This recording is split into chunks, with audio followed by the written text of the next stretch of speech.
Ito ang GMA Regional TV News.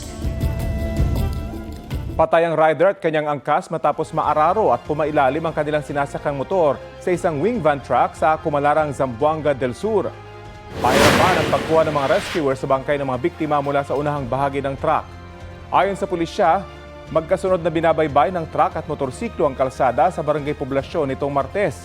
Mag-o-overtake daw sana ang truck nang bigla ring kumaliwa ang motorsiklo, dahilan para maipit ito at mapunta sa gilid. Bukod sa dalawang nasawi, isa pang angkas ng motor ang sugatan at ginagamot sa ospital. Nasa kustodiya na ng pulisya ang truck driver na sinisikap pang kunan ng pahayag. Mga kapuso, ang mga truck ay may blind spots. Yan po ang mga bahagi sa paligid nito kung saan hindi nakikita ng driver ang mga katabing sasakyan dahil sa malaki at mataas na harapan nito.